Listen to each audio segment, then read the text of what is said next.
Ito pala yung niluto ko ngayong araw, my friend, sa pananghalian namin, my friend. Sigurado nakakain na kayo ng ganito, my friend, ng simpleng ulam lang, my friend. At bagay na bagay to sa mga basher natin. What's up, my friend? Sinipag ako ngayong araw, my friend, kaya ito, may video tayo, my friend. Meron tayo ditong tokwa at saka kangkong na katulad mo, my friend. Ay sus!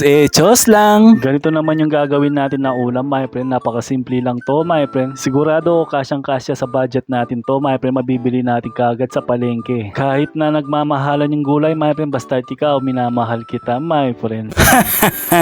Gagawin lang pala natin sa tokwa at saka sa kangkong, my friend, igigisa lang natin, my friend. Hindi na natin niaarte pa kung ano lang yung meron tayo, my friend, yun lang. Yung nagluluto lang yung maarte, my friend. Ay sus! Chos lang!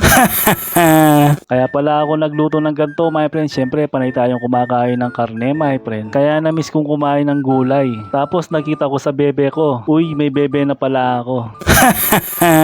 Nasinend niya sa akin sa messenger ko yung picture ng kinakain niya, my friend. Kaya yun, nainggit ako tuloy, my friend. Siguro iniisip nyo, my friend, bakit ako hindi nag-upload ng video. Baka naisip nyo na na-high blood ako dun sa niluto ko dati, my friend. Hindi ako na-high blood, my friend. Tinatamad lang akong gumawa ng video ko.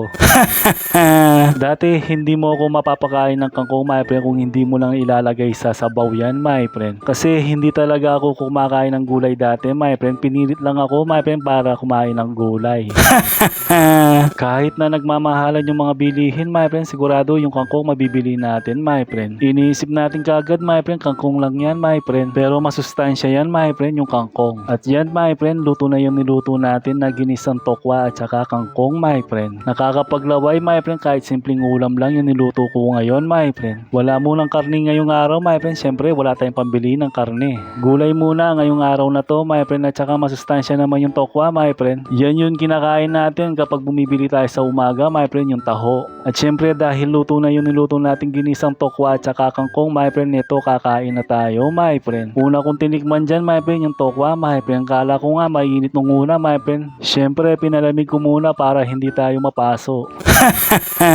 Tapos yung kangkong naman yung sinunod ko, my friend. Habang ini-edit ko nga yung video, my friend, naglalaway pa ako sa video na to, my friend. Ang sarap kaya kahit na ganitong kasimpleng ulam lang, my friend, yung gawin mo. Baka sabihin nyo, puro karne at saka matatabang ulam na lang yung ina-upload ko sa video ko, my friend. Kaya ito, gulay naman, my friend, masustansya pa at pasok sa budget natin, my friend. Kaya ngayon araw, my friend, satisfied na ako sa niluto kong kangkong at saka tokwa. Hindi na ako maiinggit pa. Sige na mga friends.